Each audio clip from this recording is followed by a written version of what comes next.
good morning. Pasensya na, bagong gising lang ako. So, yung mga kasasi, mag-champorado ako ngayon. So, ayan po yung aking tabliya. So, ayan. Nagpalambot na ako ng bigas. Para lang siyang nagpalambot ng karne. So, ayan. So, ayan mga kasasi. So, ngayon mga kasasi, ilagyan ko ito ng init tubig para matunaw. So, ayan. Let's go. Ngayon mga kasasi, ready na natin yung ting mangkok. Tapos kuha lang tayo nito ng siguro mga 4. So, mas maganda kasi yung maraming tabliya. Mas masarap.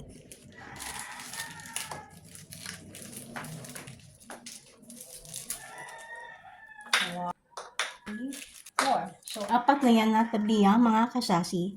So, dito tayo kukuha mga kasasi. Tapos, ilagay natin dito sa tabliya.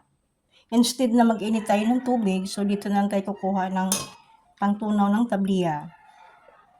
Dito sa ating pinalambot na bigas. Para na siya nagpalambot ng karne mga kasasi, no? So, sa ating sinayang na bigas. So, ayan. So, ang kaibahan lang, marami siyang sabaw. Marami siyang sabaw. So, ayan.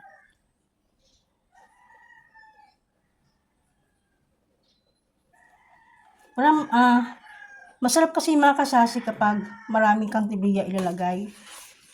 So, ayan. Tutunawin natin ito mga kasasi.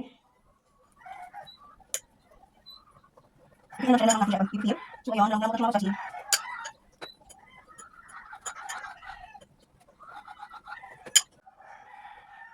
Doon kasi sa Manila mga kasasi, kapag mag-champorado kami doon, ang gamit namin is hindi tabliya. May mga bata kasi doon ayaw ng tabliya. Kaya yun, hindi pwedeng magbukod kami ng luto. So sayang yung gasol, malaman ng gasol. Kaya yun, nilahat ko na lang. So pati kami nakakain rin. So masarap naman. Pero the best talaga yung tabliya mga kasasi.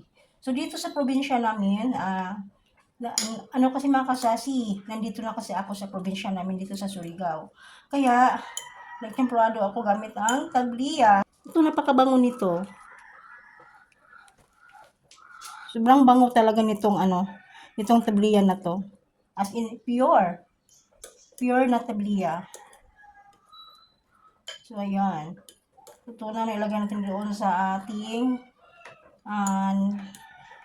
doon sa sinasalang natin na gagawing champorado.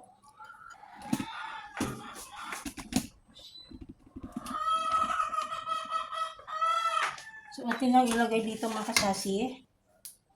Yan, wow, sarap. So, ayan. So, dagdagan ko pa ito ng tubig mga kasasi. Itong iiwan dito sa may mangkok nga. Mangkok.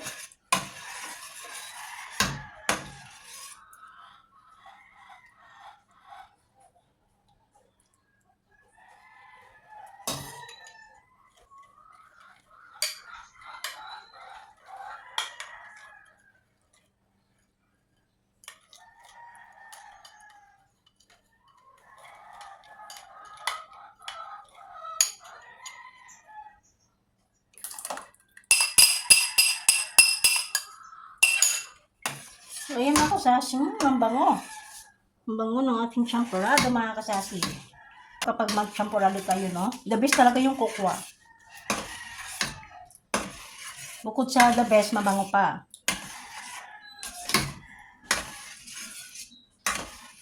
Hindi ko siya lalagyan ng asukal mga kasasi. Kasi nga, kanya-kanya kami magtimpla ng asukal.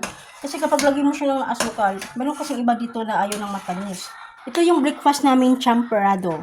So, ayan. So, yung mga bata kasi dito mga kasasi, baliktad kasi mga kasasi. Sa Manila, ayaw nila ng kokwa. Pero dito mga kasasi, gusto nila kokwa. Ayaw nila ng Milo or mga kasasi. Breakfast na po tayo. Thank you. Bye-bye.